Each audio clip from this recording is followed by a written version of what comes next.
여기서 잠깐! 팔라듐은 러우 전쟁 때 왜 가격이 급등했냐고요?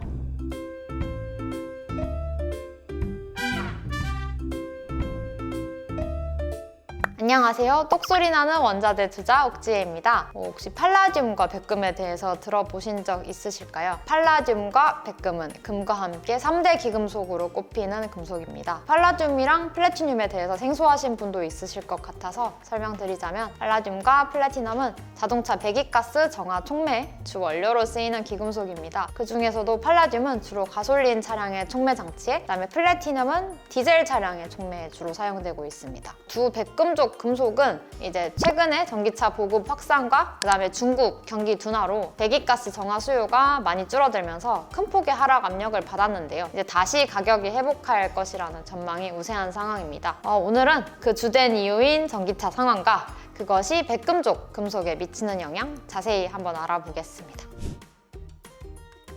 먼저 전기차 이슈를 한번 짚어보겠습니다. 완성차 업체들은 최근 들어서 전기차 및 배터리 생산을 연기하거나 그다음에 설비 투자 계획을 축소하는 등 배터리와 전기차 업체는 동반부진한 상황입니다. 올해 상반기만 살펴봤을 때 글로벌 전기차 판매량은 전년 대비 41% 정도 증가했는데요. 이거는 재작년에 115%, 작년에 61%에 비해서는 좀 큰 폭으로 감소한 수치입니다. 그 이유는 최근에 이 고금리 환경이 이어지고 그다음에 차량 가격이 비싸고 또 보조금 축소 기조가 이어지면서 전기차 구매 수요가 이제 둔화 국면에 직면했기 때문입니다. 특히 유럽 같은 곳에서는 전기차 보조금이 축소되면서 소비자들이 비싼 전기차를 선택할 요인이 줄어들었습니다. 그 외에 한국처럼 이 충전 인프라가 미흡한 곳은 내연기관차에 비해서 주행 가는 거리가 현저히 짧은 전기차를 아직까지는 살 이유가 없다고도 느끼는 것 같습니다. 근데 중국 전기차는 매월 최다 판매량을 경신한다는 뉴스를 보고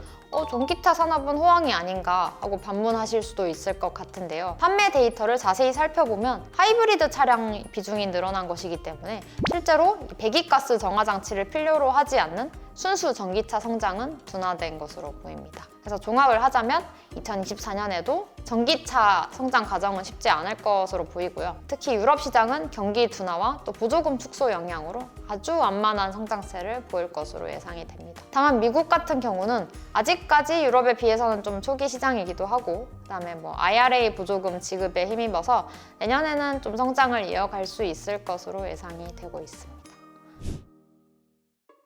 다음은 유럽 전기차 보조금에 대해서 살펴보겠습니다. 이 전기차 산업이 지난 2-3년간 탄소 중립이라는 이 대의적 명분 아래에 정부의 EV 보조금 지원 정책들과 또 자동차 제조업체들의 공격적인 전동화 전환 속에서 안정적으로 성장을 해왔다면 내년의 상황은 조금 다를 것으로 보입니다. 보조금을 지급하면서 전기차 구매를 독려하던 각국 정부는 이 보조금 지원을 축소 혹은 폐지하는 상황인데요. 이 표를 참고해 주시면 좋을 것 같아요. 중국과 영국은 올해부터 전기차 보조금을 폐지했고 또 독일과 프랑스는 탄소 배출량 기준으로 지급 개편하면서 하이브리드 차량은 중단, 그다음에 순수 전기차의 보조금 규모는 축소시켰습니다. 그 때문에 안 그래도 주춤한 전기차 시장 성장세가 더욱 느려질 소지가 존재할 것으로 보입니다.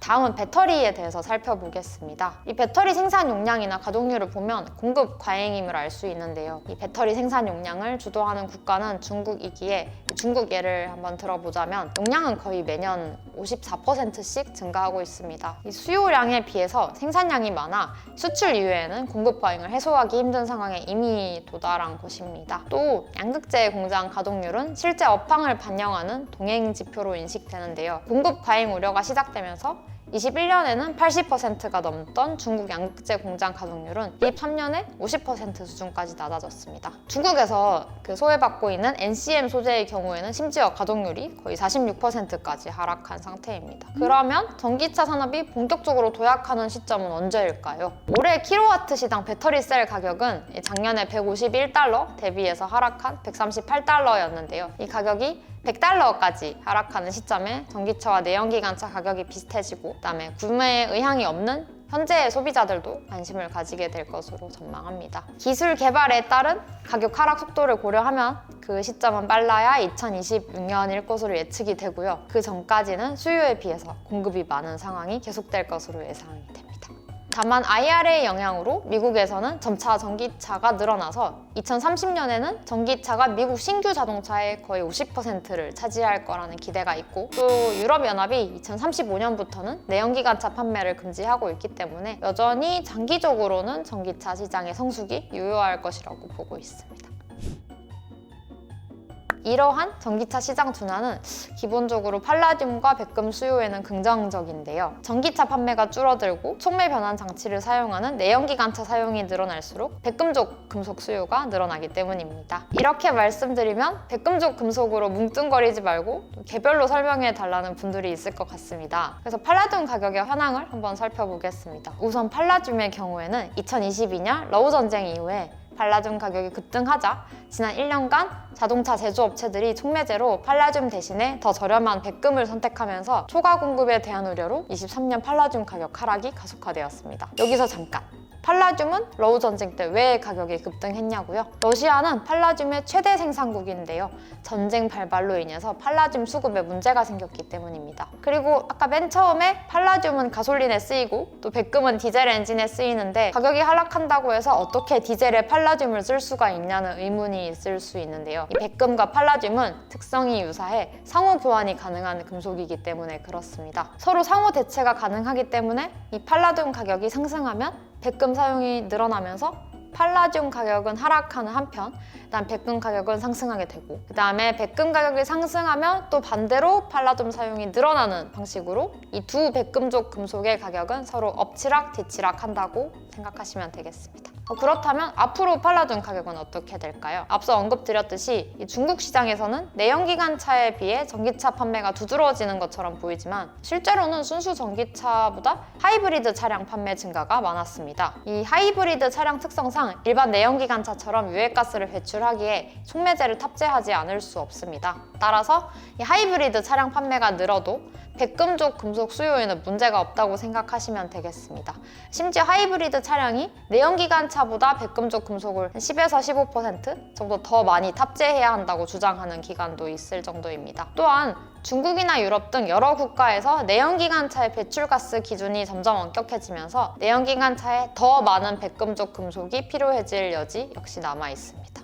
종합을 하면 저는 순수 전기차 판매 성장 둔화와 그다음에 백금과의 대체 가능성, 그리고 내연기관차의 배출가스 기준 상향 조정 등을 이유로 팔라듐 가격이 2025년까지 한 1200달러 선으로 상승 안정화될 것으로 생각하고 있습니다. 다음은 백금 전망입니다. 일단 백금 역시 전기차 성장 둔화로 인한 수혜를 입을 수 있습니다. 현재 자동차 시장의 전기차 보급률은 한 15% 수준인데요. 내연기관 차량이 완전히 퇴출되기 전까지는 어느 정도 백금 수요가 늘어날 전망입니다. 한편 코로나 때 차량용 반도체가 부족해지면서 그동안의 억눌린 수요로 인해 2023년 내연기관차 판매는 큰 폭으로 증가했는데요. 내년에는 올해보다는 성장세가 둔화될 것으로 보이지만 생산 회복 자체는 지속될 것으로 예상됩니다.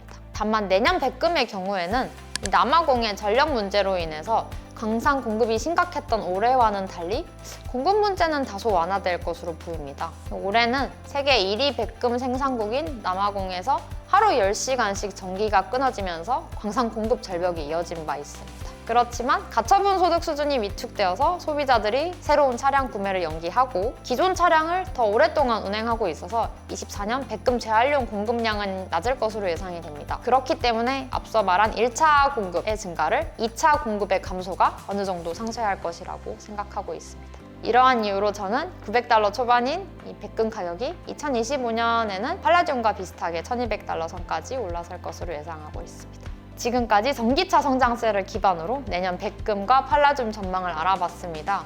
이 전혀 관련 없어 보이는 두 가지 이슈가 이렇게 밀접하게 영향을 주고받는다는 점이 놀라운데요. 원자재 투자의 매력은 이런 부분에 있는 것 같습니다. 앞으로도 재밌는 원자재 이야기로 찾아뵙겠습니다.